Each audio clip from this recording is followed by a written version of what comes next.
Blasted in India, ಗೆದ್ದಾಯ್ತು India champions ಟ್ರೋಫಿನ 12 ವಾಚದ ನಂತರ. ಎಕ್ಸ್ಪೆಕ್ಟೇಷನ್ ಇತ್ತು ಗೆಲ್ತಾರೆ ಅನ್ನೋ ಎಕ್ಸ್ಪೆಕ್ಟೇಷನ್. ಸೋತಿತ್ತು ಅಂದರೆ ಆಶ್ಚರ್ಯ ಪಡ್ಬೋದಿತ್ತು. ಎಕ್ಸ್ಪೆಕ್ಟೇಷನ್ ಖಂಡಿತ ಇತ್ತು ಗೆಲ್ತಾರೆ ಅಂತ, ಗೆದ್ದಿ ತೀರಿದ್ದಾರೆ. ರೋಹಿತ್ ಶರ್ಮಾ ಅವರು ರಿಟೈರ್ ಆಗಬೇಕು ಅಂತ ಬೇಜಾನ್ ಜನ ಮಾತಾಡ್ತಿದ್ರು, ಸೌಂಡ್ ಬರ್ತಾನೇ ಇದ್ದೋ. ಬ್ಯಾಕ್ ಟು ಬ್ಯಾಕ್ ಟ್ರೋಫೀಸ್ ಗೆಲ್ಸೋದಕ್ಕಾಗೋರು ರಿಟೈರ್ ಆಗಬೇಕು, ಏನು ಮಾತಾಡ್ತಿದ್ದೀರಾ ನೀವು? ರೈಟರ್ಸ್ಗಳೆಲ್ಲ ಸ್ವಲ್ಪ ಜನ ರೋಹಿತ್ ಶರ್ಮಾ ಅವ್ರ ರೈಟರ್ಸ್ಗಳು what an achievement man, champions ಟ್ರೋಫಿನ ವರ್ಲ್ಡ್ ಕಪ್ ಫೈನಲ್ಸ್ ಅದನ್ನು ODI world cup, T20 world cup ಗೆಲ್ಸಿರುವಂಥ captain back to back trophy ಹೊಡೆಯೋದು ಅಂತಂದರೆ ಸುಮ್ಮನೆ ವಿಚಾರನ? ನೆಕ್ಸ್ಟ್ ಲೆವೆಲ್ ಅಂತ ಅಂದ್ಕೊಳ್ಳಿ. ಅಂದಿದ್ದೆ ತಾನೇ ಇವತ್ತು ರೋಹಿತ್ ಆಡ್ತಾರೆ ಅಂತ. ಇಷ್ಟು ದಿನ ಆಡಿಲ್ಲ, ಇವತ್ತು ಬರುತ್ತೆ ನೋಡಿ ಆಟ ಅಂತ ಜಿತ್ ತಗೊಂಡು ಪೋಪ್ಲೇಟ್ ಡಾಮಿನೇಟ್ ಮಾಡ್ತಾ ಇದ್ದಂಗೆ ಈ ಕಡೆಯಿಂದ ನ್ಯೂಜಿಲ್ಯಾಂಡ್ ಅವ್ರಿಗೆ ಅಲ್ಲೇ ಒಂಥರ ಪ್ರೆಷರೆಲ್ಲ ಈಸೌಟ್ ಆಗಿದೆ. ಇಲ್ಲಿ ಅಂತಾನೆ ಇಂಡಿಯಾಗೆ ಪ್ರೆಷರ್ ಬಂತು. ಆಮೇಲೆ 10 ಸೆಕೆಂಡ್ ರೀ, ಬಟ್ ಅವನ ಅಜ್ಜಿ ಏನು ಗುರು ಪರ್ಫಾರ್ಮೆನ್ಸ್ ಬಂದಿದ್ದು ಇವತ್ತು ನಮ್ಮ ಇಂಡಿಯಾಯಿಂದ. ಲೋವರ್ ಬೆಂಕಿ ಹತ್ಕೊಂಡು ಉರಿತ್ತು ಅಷ್ಟೇನೆ. ಇನ್ನೊಂದು ಚೂರ ರನ್ಸ್ಗಳಾದ್ರು ಬಂದಿತ್ತು ಅಂದರೆ ನ್ಯೂಜಿಲ್ಯಾಂಡ್ ಬ್ಯಾಟರ್ಸ್ಗಳಿಂದ ಶಾರ್ಟ್ ಇದ್ರು, ಕ್ಲಿಯರ್ಲಿ ಶಾರ್ಟ್ ಇದ್ರು ನ್ಯೂಜಿಲ್ಯಾಂಡ್ ಬ್ಯಾಟರ್ಸ್ಗಳು. ಯಾಕಂದರೆ ಸಿಕ್ಕಾಪಟ್ಟೆ ಮಿಡ್ ಓವರ್ಸಲ್ಲಿ ಅಥವಾ ಸ್ಲೋ ಆಗಿ ಆಡಿದ್ರು Darryl Mitchell. So Darryl Mitchell ಅವರ ಒಂದು ಆಟನೇ ಸಾಕಾಗಿತ್ತು. 101 ಬಾಲಿಗೆ 60+ ರನ್ಸು. ಆ ಒಂದು ಆಟನೇ ಸಾಕಾಗಿತ್ತು ಮ್ಯಾಚ್ನ ಉಣ್ಸೋದಕ್ಕೆ, ಮ್ಯಾಚ್ನ ಒಗೆ ಹಾಕ್ಸೋದಕ್ಕೆ. ಏನು ಹೇಳ್ತೀರಾ ಇಂಡಿಯಾ ಕೊಡ್ತಾರಂಥ ಪರ್ಫಾರ್ಮೆನ್ಸ್. 5 on 5 5ಕ್ಕೆ 5 ಮ್ಯಾಚ್ ಗೆದ್ದಿರೋದು ಇಂಡಿಯಾ. ಒಂದು ಮ್ಯಾಚ್ ಸೋತಂಗೆ ಬಂದ್ಬಿಟ್ಟು ಹೊಡಿತಾರಲ್ಲ, ಇದಕ್ಕಿಂತ ಒಂದು ಟೀಮ್ ಇದೆಯಾ ಮಗ? ಓಡಿಯೋ ವರ್ಲ್ಡ್ ಕಪ್ಪಲ್ಲೂ ಅಷ್ಟೇ ಎಲ್ಲ ಮ್ಯಾಚಿಗೆ ಗೆದ್ಕೊಂಡ್ಬಂದ್ವಿ, ಫೈನಲ್ ಬಂದ್ಬಿಟ್ಟು ಸೋದೋಗ್ಬಿಡ್ವಿ. ಸೊ ಎಕ್ಸ್ಪೆಕ್ಟೇಷನ್ ಯಾರಿಗೂ ಇರಲಿಲ್ಲ, ಅವರು ಸೋಲ್ತಾರನೋ ಎಕ್ಸ್ಪೆಕ್ಟೇಷನ್ ಯಾರಿಗೂ ಇರಲಿಲ್ಲ, ಗೆಲ್ತಾರನೋ ಎಕ್ಸ್ಪೆಕ್ಟೇಷನ್ ಇದ್ದಿದ್ದು. ಇವತ್ತಂತೂ ಇಂಡಿಯಾ ಹಬ್ಬ ಮಾಡುತ್ತೆ. ರೋಡೆಲ್ಲ ಕುಣಿದು ಕೊಪ್ಪಳ್ಸ್ ಪಟಾಕಿ ಹಚ್ತಾ ಇದ್ದಾರೆ. Champions, we are champions in champions trophy. Last ಗೆದ್ದಿದ್ದು 2013. ನೆನಪಿದ್ಯಾ? ಆ ವೈಟ್ ಬ್ಲೇಸರ್ ಹಾಕೊಂಡು ಇವತ್ತು ಹಾಕತ್ತಾರೆ. ವೈಟ್ ಬ್ಲೇಸರ್ ಹಾಕೊಂಡು ಮಿಂಚಿಂಗ್ ಫುಲ್ಲು ಇಂಡಿಯನ್ಸು. ಅವನ ಅಜ್ಜಿ ಲಾಸ್ಟಲ್ಲಂತೂ ಮೂಮೆಂಟು ಒಂಥರ ರೋಹಿತ್ ಶರ್ಮಾ ಮತ್ತು ವಿರಾಟ್ ಕೊಹ್ಲಿ ಅವರು ಇಬ್ಬರು ಆ ಸ್ಟಂಪ್ಸ್ಗಳನ್ನ ತಗೊಂಡು ಹಿಂಗೆ ಹೊಡಿತಾ ಇರ್ತಾರೆ. ಸೊ ಅದಂತೂ ಒಂಥರ ನಾವು ಎಲ್ಲ ಮ್ಯಾಚಲ್ಲೂ ನೋಡೋದಿಲ್ಲ, ಇದೆಲ್ಲ ರೇರ್ ಸೀನ್ಸ್ಗಳು. ಸೊ ಫ್ಯೂಚರಲ್ಲಿ ನೋಡೋದಿಲ್ಲ ಗೊತ್ತಿಲ್ಲ ಈ ಥರ ಸೀನು. ಬಟ್ ಇವತ್ತು ನೋಡಿದ್ವಿ ಆ ಥರ ಸೀನ. ಸಿಕ್ಕಾಪಟ್ಟೆ ಒಂಥರ ಅದ್ದೂರಿ ಸೆಲೆಬ್ರೇಷನ್ ಅಂತೂ ಒಂಥರ ಮಾತುಗಳೇ ಗೊತ್ತಾಯಿಲ್ಲ ನನಗೆ. ಇವತ್ತು ಮ್ಯಾಚ್ ಬಗ್ಗೆ ಹೇಳೋದ, ಈ ಸೆಲೆಬ್ರೇಷನ್ ಬಗ್ಗೆ ಹೇಳೋದ ಅಂತ ಅನ್ನಿಸ್ತೈತಿ ನನಗೆ. ಯಾಕಂದರೆ ಆ ರೇಂಜಿಗೆ ಸೆಲೆಬ್ರೇಷನ್ಸ್ ಇದ್ದಿದ್ದು. ಟಾಸ್ ಗೆದ್ದವರು ನ್ಯೂಜಿಲೆಂಡ್ ಅವರೇನೆ, ಮ್ಯಾಚ್ ಗೆದ್ದವರು ನಾವು. ರೋಹಿತ್ ಶರ್ಮಾ ಗೊತ್ತೋ, ನಾವು ಟಾಸ್ ಗೆಲ್ಲೋ ಮಕ್ಕಳಲ್ಲ, ನಾವು ಮ್ಯಾಚ್ ಗೆಲ್ಲೋ ಮಕ್ಕಳು ಅಂತ. 5 ಮ್ಯಾಚ್ 5 on 5 ಹೊಡೆದಿದ್ದಲ್ಲ. ಟಾಸ್ ಗೆಲ್ದಂಗೆ 5 on 5 ಹೊಡೆಯೋದಿದ್ದಲ್ಲ, ಎಕ್ಸ್ಟ್ರಾ ಗುಣಿಗೆ ಬೇಕು ಟಾಸ್ ಗೆಲ್ದಂಗೆ ಹೊಡೆಯೋದಕ್ಕೆ. ಟಾಸ್ ಗೆದ್ಬಿಟ್ಟು ಟಾಸ್ ಅಡ್ವಾಂಟೇಜ್ ತಗೊಂಡು ಹೊಡೆಯೋದಕ್ಕೂ ಹೌದು. ದುಬೈ ಅಂತ ಬಂದಾಗ ಟಾಸ್ ಅಡ್ವಾಂಟೇಜ್ ಸ್ಲೈಟಾಗಂತೂ ಇಂಪಾರ್ಟೆಂಟ್ ಆಗುತ್ತೆ. ನೋಡಿ, ನೀವು ಫಸ್ಟ್ ಬ್ಯಾಟಿಂಗ್ ಆಡಿದ್ರು ಸೋಲಿಸ್ತೀವಿ, ಸೆಕೆಂಡ್ ಬ್ಯಾಟಿಂಗ್ ಆಡಿದ್ರು ಸೋಲಿಸ್ತೀವಿ ಅಂತ ತೋರಿಸಿರೋದು. ಯಾಕೆಂತಂದರೆ ಅಲ್ಲಿ ಗ್ರೂಪ್ ಸ್ಟೇಜಲ್ಲಿ ಆಡಿದಾಗ ಅವರು ಅವಾಗಲೂ ಕೂಡ ಟಾಸ್ ಗೆದ್ದಿದ್ರು. ಅವಾಗ ಟಾಸ್ ಗೆದ್ಬಿಟ್ಟು ಬೌಲಿಂಗ್ ಮಾಡಿದ್ರು, ಇವಾಗ ಟಾಸ್ ಗೆದ್ಬಿಟ್ಟು ಬ್ಯಾಟಿಂಗ್ ಆಡಿದ್ರು. ಯಾಕೆಂದರೆ ಅಲ್ಲಿ ಸೋತೋಗ್ಬಿಟ್ಟಿದ್ವಿ, ಇಲ್ಲಿ ಗೆದ್ಬಿಡೋಣ ಬ್ಯಾಟಿಂಗ್ ಆಗ್ಬಿಟ್ಟು ಅಂತ ಬ್ಯಾಟಿಂಗ್ನ ಆಯ್ಕೆ ಮಾಡಿಕೊಂಡ್ರು. ಅಲ್ಲೂ ಟಾರ್ಗೆಟ್ ಇಂಡಿಯಾ ಇಷ್ಟೇ ಕೊಟ್ಟಿದ್ದು, 250 ಸಮಥಿಂಗ್ ಕೊಟ್ಟಿದ್ರು ಇಷ್ಟು ದಿನ. ಇಲ್ಲೂ ಕೂಡ ಅಷ್ಟೇ ಟಾರ್ಗೆಟು, ಏನು ಚೇಂಜಸ್ಸೇ ಆಗಿಲ್ಲ. ಒಂಥರ ಆಲ್ಮೋಸ್ಟ್ ಅದೇ ಥರ ಇತ್ತು. ಅಲ್ಲಿ ಒನ್ ಸೈಡ್ ಮಾಡಿದ್ರು ಇಂಡಿಯಾ, ಇಲ್ಲಿ ಒನ್ ಸೈಡೇ ಇದು ಮ್ಯಾಚು. ಬಟ್ ಅದು ಸ್ವಲ್ಪ ಮಟ್ಟಿಗೆ ಬಾಯಿಗೆ ಅಲ್ಲಿ ಬರ್ತಾ ಇತ್ತು ಅಷ್ಟೇ. ಸ್ಟಾರ್ಟಿಂಗಿಂದ ಏನೋ ಸ್ವಲ್ಪ ಅಗ್ರೆಸಿವ್ ಆಗಿ ತೊಗೊಂಡೋಗಿತ್ತು ಅಂತಂದರೆ ಖಂಡಿತ ಇದು ಒನ್ ಸೈಡ್ ಮ್ಯಾಚ್ನ ಹೆಂಗೆ ನೋಡೋಗೋದು ಅಂದರೆ ನಾವು ಒನ್ ಸೈಡ್ ಅಂತಲೇ ಅನ್ಕೊಂಡಿರೋದು ಈ ಮ್ಯಾಚ್ನ. ಬಟ್ ಆದರೂ ಲಾಸ್ಟಲ್ಲಿ ಒಂದು ಸ್ವಲ್ಪ ವಿಕೆಟ್ ಬಿದ್ದಿದ್ದಾಗಿರ್ಬೋದು, ಪಾಂಡ್ಯ ಅವ್ರ ವಿಕೆಟ್ ಬಿದ್ದಾಗ ಏನಾದ್ರು ಆಗ್ಬಿಡ್ಬೋದಾ, ಟ್ವಿಸ್ಟ್ ಆಗ್ಬಿಡ್ಬೋದಾ ಅಂತ ಅನಿಸಿತ್ತು ಅಷ್ಟೇ. ಬಟ್ ಆದರೂ ಒನ್ ಸೈಡ್ ಮ್ಯಾಚಿನ ಇದು. ಏನಂತ ಒಂಥರ ಟ್ವಿಸ್ಟ್ ಮಾಡಿಬಿಟ್ರು, ಹಂಗೆ ಮಾಡಿಬಿಟ್ರು, ಟರ್ನ್ ಅರೌಂಡ್ ಮಾಡಿಬಿಟ್ರು ಅನ್ನೋಂಥದ್ದೆಲ್ಲ ಏನಿಲ್ಲ. 3 ವಿಕೆಟ್ ಬಿತ್ತು ಇಂಡಿಯಾದು. ರೋಹಿತ್ ಶರ್ಮಾ ಅವ್ರ ವಿಕೆಟ್ ಹೋಗ್ತಿದ್ದಂಗೆ ಅಲ್ಲೊಂದು ಸ್ವಲ್ಪ ಪುಲ್ ಮಾಡೋದು. ಯಾಕಂದರೆ ಸಿಕ್ಕಾಪಟ್ಟೆ ಒಳಗೆ ಎಳ್ಕೊಂಬಂದರು, ಸಿಕ್ಕಾಪಟ್ಟೆ ಡಾಟ್ ಬಾಲ್ಸ್ಗಳನ್ನ ಹಾಕ್ಬಿಡಿ. ಸೆಕೆಂಡ್ ಇನ್ನಿಂಗ್ಸ್ ಸ್ಟ್ರೈಟ್ ಅವೇ ಹೋಗ್ತಿದ್ದು. ಫಸ್ಟ್ ಇನ್ನಿಂಗ್ಸ್ ಬಗ್ಗೆ ಮಾತಾಡೋಣ. ನ್ಯೂಜಿಲ್ಯಾಂಡ್ ಬ್ಯಾಟರ್ಸ್ಗಳನ್ನ ಕಟ್ಟಾಕಿದ್ದು ವರುಣ್ ಚಕ್ರವರ್ತಿ. ಚಕ್ರ ತಿರುಗಿಸಿದ್ರು ಹಂಗೆ ವಿಲ್ ಹೆಂಗೆ ಹಾಕೊಂಡು LBW ಮಾಡ್ತಾ ಇದ್ದಂಗೆ. ಆ್ಯಕ್ಚುಲಿ ಸ್ವಲ್ಪ ಇನಿಷಿಯಲಿ ಪಾರ್ಟ್ನರ್ಶಿಪ್ ಗ್ರೋ ಆಗ್ತಿತ್ತು ರಚಿನ್ ರವೀಂದ್ರ ಅವರ ಜೊತೆಗೆ. ವಿಲ್ ಅವ್ರದ್ದು ಅಲ್ಲಿ LBW ಮಾಡ್ತಾ ಇದ್ದಂಗೆ ವಿಲ್ ಹೆಂಗೋ ಔಟ್ ಆಗೋಗ್ಬಿಟ್ಟು ಪೆವಿಲಿಯನ್ ಸೇರ್ಕೊಂತ ಇದ್ದಂಗೆ ಈ ಕಡೆಯಿಂದ ಕೇನ್ ವಿಲಿಯಮ್ಸನ್ ಬಂದ್ಬಿಟ್ಟು ಕೇನ್ ಮಾಮ ಅವರ ವಿಕೆಟ್ನ ಟೆಳಿಂಗ್ ಅಂತ ಆರಿಸಿದ್ರು. ಬಂದ ತಕ್ಷಣ ಆರಿಸಿದ್ರು ಅಂತಲ್ಲ. ಸೊ ಆ್ಯಕ್ಚುಲಿ ಇವರಿಬ್ಬರದೇ ಮೇನ್ ವಿಕೆಟ್ ಅಂತ ಹೇಳಿದ್ದು ನಾನು. ಕೇನ್ ವಿಲಿಯಮ್ಸನ್ ಅವ್ರದ್ದು ಜೊತೆಗೆ ರಚಿನ್ ರವೀಂದ್ರನ್ ವಿಕೆಟ್ ಎತ್ತಿತ್ತು ಅಂದರೆ ಅರ್ಧ ಮ್ಯಾಚ್ ಬಂದ್ಬಿಡ್ತು ಅಂತ ಅನ್ಕೊಳ್ಳಿ. ರವೀಂದ್ರನ ಆಡಿಸ್ಕೊಳಕ್ಕೆ ಬಿಟ್ರಿ ಅಂತಂದರೆ, ಫ್ಲವರ್ನ ಆಡ್ಸೋದಕ್ಕೆ ಬಿಟ್ರಿ ಅಂತಂದರೆ ಆಡ್ಸಾಕ್ಬಿಡ್ತಾರೆ ರಚಿನ್ ರವೀಂದ್ರ ಅಂತ ಹೇಳಿದೆ. ಭಯ ಆಗಿತ್ತು ಆ್ಯಕ್ಚುಲಿ. ರಚಿನ್ ರವೀಂದ್ರ ಅವರ ಆಪರ್ಚುನಿಟಿಗಳು ಕೂಡ ಕ್ರಿಯೇಟ್ ಆಗಿತ್ತು. ಶ್ರೇಯಸ್ ಏರ್ ಬಿಟ್ಟಿದ್ದು ಕ್ಯಾಚ್ ಆಗಿರ್ಬೋದು ಬೌಂಡ್ರಿನಲ್ಲಿ, ಜೊತೆಗೆ ಶಮ್ಮಿ ಅವರು ಕಾಟನ್ ಬಾಲ್ ಚಾನ್ಸ್ ಆಗಿರ್ಬೋದು, ಚಾನ್ಸಸ್ ಅಂತೂ ಕ್ರಿಯೇಟ್ ಆಗಿತ್ತು.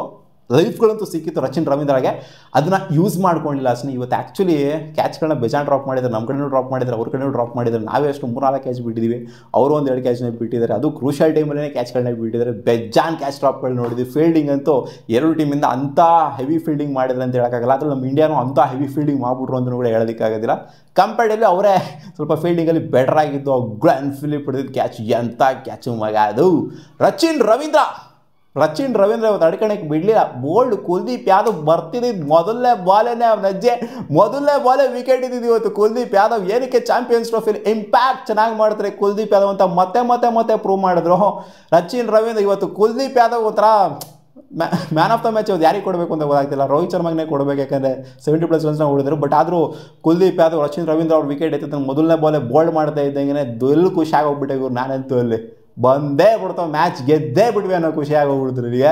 ಕೇನ್ ವಿಲಿಯಮ್ಸನ್ನು ಕ್ಯಾಚ್ ಕೊಟ್ಬಿಟ್ಟು ಶಿಸ್ತಾಗಿ ಕಾಟನ್ ಬೋಲ್ಡ್ ಆಗ್ಬಿಡೋದ.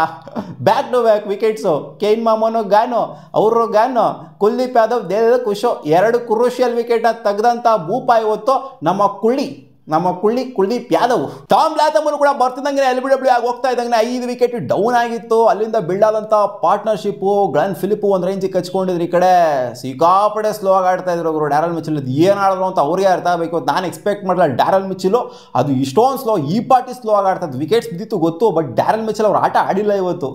ನಿಜವಾಗ್ಲೂ ಸೀರಿಯಸ್ ಆಗಿ ಇವತ್ತೇನೋ ಸೋತಿದೆ ಅಂತಂದರೆ ನನ್ನ ಪ್ರಕಾರ ಅವ್ರ ಬ್ಯಾಟಿಂಗಿಂದ ಅಂತ ಹೇಳ್ತೀನಿ. ಯಾಕಂದ್ರೆ ರನ್ಸ್ ಬೇಕಾಗಿತ್ತು. ಆ ಸ್ಟ್ರೈಕ್ ರೇಟಲ್ಲಿ ಅವರು ಆಡೋದು.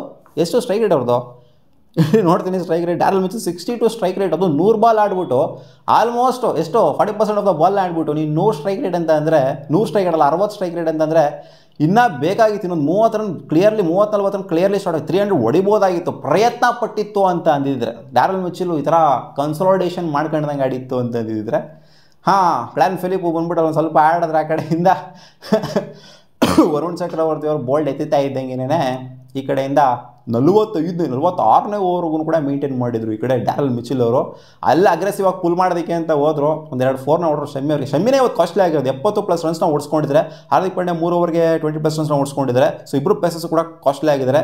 ಇವತ್ತು ಎಷ್ಟು 38 ಓವರ್ಸ್ ಹಾಕಿರೋದು ನಮ್ಮ ಇಂಡಿಯನ್ ಸ್ಪಿನ್ನರ್ಸ್ಗಳ ಡಾಮಿನೇಷನ್ ಎತ್ತಿದ ಕೈಗುರು. 4 ಜನ ಸ್ಪಿನ್ನರ್ಸು ಪದಕ ಕೊಟ್ಬಿಡ್ಬೇಕು ಇವರಿಗೆಲ್ಲ. ಸಪ್ರೇಟ್ ಇವತ್ತು ಕೊಡ್ತಾರೆ ಹೆಂಗಿದ್ರು, ಬಟ್ ಒಂಥರ ಸಪ್ರೇಟಾಗಿ ಏನೋ ಕೊಟ್ಬಿಡ್ಬೇಕು ಇವರಿಗೆ. ಆ ಥರ ಇದೆ. ಬೆಂಗಳೂರಲ್ಲಿ ಜಯನಗರದಲ್ಲೋ ಅಥವಾ ಸದಾಶಿವನಗರದಲ್ಲೋ ಒಂದೊಂದು ಸೈಟ್ ಬರ್ದು ಕೊಟ್ಬಿಡ್ಬೇಕು ಇವರಿಗೆ. ಆ ಥರ ಪರ್ಫಾರ್ಮೆನ್ಸ್ ಬಂದಿರೋದು ಇವತ್ತು 4 ಜನ ಸ್ಪಿನ್ನರ್ಸಿಂದ. ಕುಲ್ದೀಪ್ ಯಾದವ್ ಸಾಕತ್ ವಿಕೆಟ್ಸ್ಗಳು ಎತ್ಬಿಟ್ಟು ಎಕನಾಮಿಕಲ್ ಸ್ಪೆಲ್ಲು.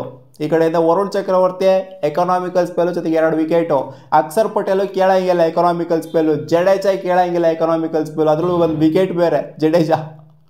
ಅವನ ಅಜ್ಜಿ ಚಿಂದಿ ಉಡಾಯಿಸೋರು. ಟಾಮ್ ಲಾಥಮ್ ಅವರು ವಿಕೆಟ್ ಇದ್ದಿದ್ದು ಚಿಂದಿ ಉಡಾಯಿಸ್ಬಿಟ್ರು ಅಂತ ಹೇಳ್ಬೇಕು ಇಂಡಿಯನ್ ಸ್ಪಿನ್ನರ್ಸ್ಗಳು. ಎಕನಾಮಿಕಲ್ ಸ್ಪೆಲ್ ಮಾಡ್ದಂಗೆ ಅವನ ಅಜ್ಜಿ ಹಂಗೆ. ಆ್ಯಕ್ಚುಲಿ ಡ್ಯಾರಲ್ ಮಿಚೆಲ್ ಸಿಕ್ಕಾಪಟ್ಟೆ ತಿನ್ಕಾಡ್ತಿದ್ದೀವಿ. ಅವನ ಅಜ್ಜಿ ಹೊಡಿಲೋ ಅನ್ನೋ ಆಟದಲ್ಲಿ ತಗಲಾಕೊಂಡಿದ್ದು. ಬ್ರೇಸ್ವೆಲ್ ಪಾಪ ಬಾಟಮಲ್ಲಿರುವಂಥ 5 ಓವರ್ಸ್ ಸಿಕ್ಕಾಪಟ್ಟೆ ಆಕ್ಸಿಲರೇಷನ್ ಕೊಟ್ಬಿಟ್ಟು ಒಂದು 50ನ ಹೊಡ್ಕೊಂಡ್ರು. ಸೊ ಅಷ್ಟೇ, ಇನ್ನೇನು ಹೇಳೋವಂಥದ್ದು ಏನಿಲ್ಲ. ಬ್ರೇಸ್ವೆಲ್ ಅವ್ರ ಆಟ ಒಂದು ಮೆಚ್ಕೋಬೇಕು. ಡ್ಯಾರಲ್ ಮಿಚೆಲ್ ನನಗೇನು ಅಷ್ಟೊಂದು ಕನ್ವಿನ್ಸಿಂಗ್ ಅನಿಸಿಲ್ಲ. ಅವರು 50 ಹೊಡೆದಿರ್ಬೋದು. ನನಗೇನೋ ಒಂಥರ ಕೊಲ್ಟೆ ಆಟ ಅಂತ ಅನ್ನಿಸ್ತು ಡ್ಯಾರಲ್ ಮಿಚೆಲ್ ಆಡಿದ್ದು. ಹೊಡಿ ಆಟ ಆಡಿತ್ತು. ಹೊಡಿ ಬೇಡ ಗುರು. ಅಟ್ಲೀಸ್ಟ್ ಒಂದು 80 ಸ್ಟ್ರೈಕ್ ರೇಟ್ ಬೇಡವಾ? 80 ಸ್ಟ್ರೈಕ್ ರೇಟ್ ಆಡಿದ್ರು ಕೂಡ ನಾನು ಒಪ್ಕೊತಿದ್ದೆ ಇಲ್ಲ ಗುರು ಚೆನ್ನಾಗಿ ಆಡಿದ್ದಾರೆ ಅಂತ. ಡಬಾ ಥರ ಆಡಿದ್ದಾರೆ. ಇನ್ನು ಬ್ರೇಸ್ವೆಲ್ ಅಂತೂ ಮೆಚ್ಕೊಂಡ್ಲೇಬೇಕು. ಯಾಕಂದರೆ ಅವರೇ ಹೈಯೆಸ್ಟ್ ಪಾಯಿಂಟ್ಸ್ ಗೆಡರ್ ಇವತ್ತು. ವಿಕೆಟ್ಸು ತೆಗೆದಿದ್ದಾರೆ. ಈ ಕಡೆ 15 ಕೂಡ ಓಡಿದ್ದಾರೆ. ಸಖತ್ತು ಬ್ರೇಸ್ವೆಲ್ ಅಂತೂ. ನಮ್ಮ ಇಂಡಿಯನ್ ಬೌಲಿಂಗ್ ಅಂತೂ ಸ್ಪಿನ್ನರ್ಸ್ ಅಂತೂ ಟಾಪ್ ನಾಚ್ ಅಂತ ಅನ್ಕೊಳ್ಳಿ. ಇನ್ನು ಚೇಸ್ ಅಂತ ಬಂದಾಗ 105 ರನ್ನು, 105 ಚಿನ್ನಂಥ ಬಂಗಾರದಂಥ ಪಾರ್ಟ್ನರ್ಶಿಪ್. ಶುಭ್ಮನ್ ಗಿಲ್ ಒಂದೆಂಡಲ್ಲಿ ನಿಂತ್ಕೊಂಡು ನೋಡ್ತಾ ಇದ್ರು ಕ್ರೀಸಲ್ಲಿ. ಈ ಕಡೆ ನಾನ್ ಸ್ಟ್ರೈಕ್ ರನ್ನಲ್ಲಿ ರೋಹಿತ್ ಶರ್ಮಾ ಆ ಕಡೆಯಿಂದ ಕೂಳೆ ಕೊಡ್ತಾ ಇದ್ರು. ಎಷ್ಟೋ 3 6 ಬಂತು ಅಂತ ಕಾಣ್ತಿದ್ದೆ. ಪೋಪ್ಲರ್ ಅಜ್ಜಿ ತಗೊಳ್ಳಿ 2ನೇ ಬಾಲೇ 6 ಅಲ್ಲಿ. 2ನೇ ಬಾಲೇ 6 ಅಜ್ಜಿ ತಗೊಳ್ಳಿ. ನಾನು ತಲೆನೂ ಕೆಡ್ಸ್ಕೊಳ್ಳಲ್ಲ ಏನೋ ಕೆಡ್ಸ್ಕೊಳ್ಳಲ್ಲ. ಫುಲ್ ಶಾಟ್ ಬಂತು ನೋಡ್ರಿ ರಮ್ಮನಾಗೆ. ಇವತ್ತು ರೋಹಿತ್ ಶರ್ಮಾ ಸೆಂಚುರಿ ಮಾಡ್ತಾರೆ ಅಂತ ಅನ್ಕೊಂಡಿದ್ದೆ. 70+ ಔಟ್ ಆಗೋಗ್ಬಿಟ್ರು. ಸೊ ಅನ್ಫಾರ್ಚುನೇಟ್ ಆಗಿ ಔಟ್ ಆರು ಅಂತ ಒಂಥರ ಪ್ರೆಷರ್ ಬಿಲ್ಡ್ ಆಯ್ತು. ಆ್ಯಕ್ಚುಲಿ ಶ್ರೇಯಸ್ ಅಯ್ಯರು ಆ ಥರ ಪ್ರೆಷರ್ನ ಬಿಲ್ಡ್ ಮಾಡಿಸಿದ್ರು ರೋಹಿತ್ ಶರ್ಮಾ ಅವ್ರ ಮೇಲೆ. ಅದಿರಲಿ ಶುಭ್ಮನ್ ಗಿಲ್ ಅವ್ರದ್ದು ಏನು ಕ್ಯಾಚ್ ಹೋಗಿರು 105 ರನ್ನಲ್ಲಿ ಆಡ್ತಿರ್ತಾರೆ. ಎಂಥ ಕ್ಯಾಚ್ ಇರ್ತಾರೆ ಅಂದರೆ ಗ್ಲೆನ್ ಫಿಲಿಪ್ಪು. ಅದೇ ನಾನು ಯಾವಾಗಲೂ ಹೇಳುವಾಗೇ ಆಶ್ಚರ್ಯ ಪಡೋಂತಿಲ್ಲ. ಗ್ಲೆನ್ ಫಿಲಿಪ್ಪು ಇಂಥ ಸ್ಟಂಟ್ಗಳು ಮಾಡೋದ್ರಲ್ಲಿ ಒಂಥರ ನಿಪುಣ ಅಂತ, ಪುಡಾಂಗ್ ಅಂತ. ಅದನ್ನ ಮತ್ತೆ ಪ್ರೂವ್ ಮಾಡ್ರು. Stunning catch of the day ಅಂತ ಹೇಳಬೇಕು. ಒಂಥರ ಕ್ಯಾಚಸ್ ಆಫ್ ದ ಟೂರ್ನಮೆಂಟ್ ಅಂತ ಕೊಡ್ಬೇಕಾದ್ರೆ ಇವ್ರದೇ ಹುಡುಕ್ಬೇಕು, ಯಾವುದು ಗುರು ಬೆಸ್ಟು, ಇದರಲ್ಲಿ ಯಾವುದು ಗುರು ಬೆಸ್ಟು, 3-4 ಕ್ಯಾಚ್ಗಳನ್ನ ತೆಗೊಂಡಿದ್ದಾರೆ, ಸಿಕ್ಕಾಪಟ್ಟೆ ಸ್ಟನ್ನಿಂಗ್ ಕ್ಯಾಚ್ಗಳು, ಅದರಲ್ಲಿ ಯಾವುದು ಗುರು ಬೆಸ್ಟು ಅಂತ ಇವ್ರದಲ್ಲೇ ಹುಡುಕಬೇಕು, ಬೇರೆಯವ್ರು ಹುಡುಕೋದಲ್ಲ, ಇವ್ರದಲ್ಲೇ ಹುಡುಕ್ಬೇಕು. ಇವರೇ ಕಾಂಪಿಟೇಷನ್ ಕೊಡ್ಕೊತಾರೆ ಕ್ಯಾಚಿಂಗ್ ಅಂತ ಬಂದಾಗ. ಸೊ ಅದಂತೂ ಟಾಪ್ ನಾಚ್ ಕ್ಯಾಚು ಮಗ. ಬೇರೆ ಯಾರು ಇದ್ದಿದ್ರೆ ಆ ಜಾಗದಲ್ಲಿ ಖಂಡಿತ ಬಾಲ್ ಅಂತೂ ಹಿಡಿಯೋಕ್ಕಾಗ್ತಿಲ್ಲ. ಶುಭ್ಮನ್ ಸ್ಟಂಡ್ ಆಗೋಗ್ಬಿಟ್ರು ಆ ಕ್ಯಾಚ್ ನೋಡ್ಬಿಟ್ಟು. Back to back wickets. ನನಗೆ ಗೊತ್ತಿತ್ತು ರೋಹಿತ್ ಶರ್ಮಾ ಮತ್ತು ವಿರಾಟ್ ಕೊಹ್ಲಿ ಕ್ರೀಸಿಗೆ ಬಂದರು ಅಂತಂದರೆ ಇಬ್ಬರು ಯಾರೊಬ್ಬರು ಪಕ್ಕ ಔಟ್ ಆಗ್ತಾರೆ, ಬೇಗ ಔಟ್ ಆಗ್ತಾರೆ ಅಂತ. ಪಾರ್ಟ್ನರ್ಶಿಪ್ ಬೆಳೆಸಲ್ಲ ಅವರು, ಗೊತ್ತಿರೋದೆ ನನಗೆ ಬೇಗ ಔಟ್ ಆಗಿದ್ದಾರೆ ಅಂತ. ಇಬ್ಬರಲ್ಲಿ ಯಾರೋ ಒಬ್ಬರು ಕಾಲೆತ್ಕೋತಾರೆ ಅಂತ ಗೊತ್ತಿತ್ತು. ವಿರಾಟ್ ಕೊಹ್ಲಿ ಬ್ರೇಸ್ವೆಲ್ಗೆ LBW ಆಗಿದ್ದು. ಸೊ ಪ್ಲಂಬಿನ್ ಫ್ರಂಟು ಸ್ಟ್ರೈಟಾಗಿ ವಿರಾಟ್ ಕೊಹ್ಲಿ ನಡ್ಕೊಂಡು ಹೋದ್ರು, ಏನು ಮಾಡೋಕ್ಕಾಗುತ್ತೆ ಅಂತ. ಆಮೇಲೆ ಅಲ್ಲಿಂದ ಶ್ರೇಯಸ್ ಅಯ್ಯರ್ ಅವ್ರ ಜೊತೆಗೆ ಕೈ ಜೋಡಿಸ್ಬೇಕು ಅಂತ ಓಟ್ರಲ್ಲಿ ಪ್ರೆಷರ್ ಸಿಕ್ಕಾಪಟ್ಟೆ ಬಿಲ್ಡ್ ಆಗೋಯ್ತು. ಇವರು maiden overs back to back maiden overs ಎಲ್ಲ ಆಗೋಯ್ತು. ಇನ್ಫ್ಯಾಕ್ಟ್ ಮೇಡ್ ಇನ್ ವಿಕೆಟೇ ಆಗೋಯ್ತು. ಅಲ್ಲಿ ಹೆಂಗೆ ಕಂಟ್ರೋಲಿಗೆ ತೊಗೊಂಬಂದ್ರು ಅಂತಂದರೆ ಬ್ರೇಸ್ವೆಲ್ ಜೊತೆಗೆ ರಚಿನ್ ರವೀಂದ್ರ ಸಿಕ್ಕಾಪಟ್ಟೆ ಕಂಟ್ರೋಲಿಗೆ ತೊಗೊಂಬಂದ್ಬಿಟ್ರು ಮಿಡ್ಲ್ ಓವರ್ಸ್ಗಳಲ್ಲಿ. 20+ ಓವರ್ಸ್ ಆಗಿದ್ದು ಅಂತ ಕಾಣಿಸ್ತದೆ. ವಿಕೆಟ್ ಬಿದ್ದಿದೆ ಎಷ್ಟು, 18ನೇ ಓವರ್ ವಿಕೆಟ್ ಬಿದ್ದಿದ್ದು, ಮೊದಲನೇ ವಿಕೆಟು ಅದು ಶುಭ್ಮನ್ ಗಿಲ್ದು. ಅದಾದಮೇಲೆ ಸಿಕ್ಕಾಪಟ್ಟೆ back to back wickets, 3 wicket back to back wickets. Actually Rohit Sharma front foot ಬಂದುಬಿಟ್ಟು ಸ್ಟಂಪ್ ಔಟ್ ಆಗಿದ್ದು ಅಗತ್ಯತೆ ಇರಲಿಲ್ಲ. ನಿಧಾನ ಏನಕ್ಕೆ ಅದೇ ಮುಂದಕ್ಕೆ ಫ್ರಂಟ್ ಫುಟ್ ಬಂದ್ಬಿಟ್ಟು ಹೊಡೆಯೋಕೆ ಹೋದ್ರು ಅಂತಂದರೆ ಪ್ರೆಷರ್ನ ಸ್ವಲ್ಪ ಈಸ್ ಔಟ್ ಮಾಡೋಣ ಅಂತ ಹೋದರು. ಯಾಕಂದರೆ ಶ್ರೇಯಸ್ ಅಯ್ಯರ್ ಆ ಕಡೆಯಿಂದ ಡಾಟ್ ಬಾಲ್ಸ್ಗಳನ್ನ ಸುಮಾರು ಆಡ್ತಿದ್ರು. ಮೇಡಿನ್ ಓವರ್ ಎಲ್ಲ ಆಗಿತ್ತು ಆ ಹಿಂದಿನ ಓವರು, ಅದಕ್ಕೋಸ್ಕರ ಸ್ವಲ್ಪ ಫ್ರಂಟ್ ಫುಟ್ ಬಂದ್ಬಿಟ್ಟು ಏನಾದ್ರು ಇಕ್ಕಾನ ಅಂತ ಹೋಗಿದ್ರು. ಸೊ ಅನ್ಫಾರ್ಚುನೇಟಾಗಿ ಔಟ್ ಆದರು. ನನ್ನ ಪ್ರಕಾರ ಸೆಂಚುರಿ ಮಾಡಿದರೆ ಇನ್ನೂ ನೆಕ್ಸ್ಟ್ ಲೆವೆಲ್ ಇರೋದು. ಬಟ್ ಇವಾಗಲೂ ಕೂಡ ನೆಕ್ಸ್ಟ್ ಲೆವೆಲ್ ಪರ್ಫಾರ್ಮೆನ್ಸ್ನೇ ಕೊಟ್ಟಿದ್ದಾರೆ ರೋಹಿತ್ ಶರ್ಮಾ. ಆ ಥರ ಪೋಪ್ಲೆಲ್ಲ ಆಗ್ಬಿಟ್ಟು ಇನಿಷಿಯಲ್ ಆ ಒಂದು 105 ರನ್ ಪಾರ್ಟ್ನರ್ಶಿಪ್ ಇದೆಯಲ್ಲ, ಅದೇ ಇಂಡಿಯಾದ ಮೈನ್ ಪ್ರೆಷರ್ನ middle order lower middle order ಮೇಲೆ ಬೀಳ್ದಂಗೆ ನೋಡ್ಕೊಂಡಿದ್ದು. ಆ್ಯಂಡ್ ಅದೇ ಒಂಥರ ಗೆಲುವಿಗೆ ಕಾರಣ ಆಯಿತು ಅಂತ ಹೇಳ್ಬೇಕು. 105 ರನ್ ಬರ್ತಾ ಇದ್ದಂಗೆ ಇಂಡಿಯನ್ಸ್ಗೆಲ್ಲ ಗೊತ್ತಾಗೋಗ್ಬಿಡುದು ಮ್ಯಾಚ್ನ. ಇಲ್ಲಿಂದ ಸೋತು ಅಂದರೆ ಇಂಡಿಯಾ ಅಜೀಬ್ ಆಗೋಗ್ಬಿಡ್ತಾರೆ ಅಂತ ಗೊತ್ತಾಗೋಗ್ಬಿಡಿ. ಇಲ್ಲಿಂದ ಸೋಲೋ ಮಾತೇ ಇಲ್ಲ. ಸೋತರು ಅಂತಾರೆ ಇದಕ್ಕಿಂತ ಅಜೀಬ್ ಆಗುವಂಥದ್ದು ಇನ್ನೊಂದಿಲ್ಲ ಅಂತ ಗೊತ್ತಾಗೋಗ್ಬಿಟ್ಟಿತ್ತು. ಅಲ್ಲ ಮ್ಯಾಚ್ ಸೀಲ್ ಡೌನ್ ಆಗೋಗ್ಬಿಟ್ಟಿತ್ತು. ಶ್ರೇಯಸ್ ಅಯ್ಯರ್ ನಿಧಾನಕ್ಕೆ ಸಿಕ್ಕಾಬಡೆ ನಿಧಾನಕ್ಕೆ ಹೇಳಿದ್ರು. ಶ್ರೇಯಸ್ ಅಯ್ಯರು ಟುಕು ಅಂತ ನೋಡ್ಕೊಂಡು ಅಕ್ಷರ್ ಪಟೇಲ್ ಅವ್ರ ಜೊತೆಗೆ ಪಾರ್ಟ್ನರ್ಶಿಪ್ನ ಒಂದು 3 ವಿಕೆಟ್ ಬಿದ್ದಾದ ಮೇಲೆ ಕಡಕ್ಕಾಗಿ ಬಿಲ್ಡ್ ಮಾಡಿದ್ರು. ಅಕ್ಷರ್ ಪಟೇಲ್ ಕೂಡ ಒಂದು ಕ್ರೂಷಿಯಲ್ ಕಾಂಟ್ರಿಬ್ಯೂಷನ್ 29 ಕಾಂಟ್ರಿಬ್ಯೂಷನ್ ಕೂಡಿದ್ರೆ 40+ ಕಾಂಟ್ರಿಬ್ಯೂಷನ್ ಶ್ರೇಯಸ್ ಅಯ್ಯರಿಂದ. ಸ್ಯಾನ್ನರ್ ಬರ್ತಾರಲ್ಲಿ, ಸ್ಯಾನ್ನರ್ ಬಂದ್ಬಿಟ್ಟು ಶ್ರೇಯಸ್ ಅವ್ರ ವಿಕೆಟ್ನ ಎತ್ತಾರೆ. ಯಾಕಂದರೆ ಸ್ಪೆಲ್ನ ಉಳಿಸ್ಕೊಂಡಿರ್ತಾರೆ. ಸ್ಯಾನ್ನರ್ ಏನೇನೋ ಯೋಚನೆ ಮಾಡ್ತಾ ಇರ್ತಾರೆ. ಆ ಕಡೆ ರಚಿನ್ ರವೀಂದ್ರ ಪಟ್ಪಟ್ಟನಂಗೆ ಹಾಕ್ಸಿತ್ತು ಅಂದರೆ ಆಗಿರೋದೇನೋ ವಿಕೆಟ್ಸ್ಗಳು ಬೇಕಾಗಿರೋದು ಆ ಟೈಮಲ್ಲಿ ಇವರಿಗೆ.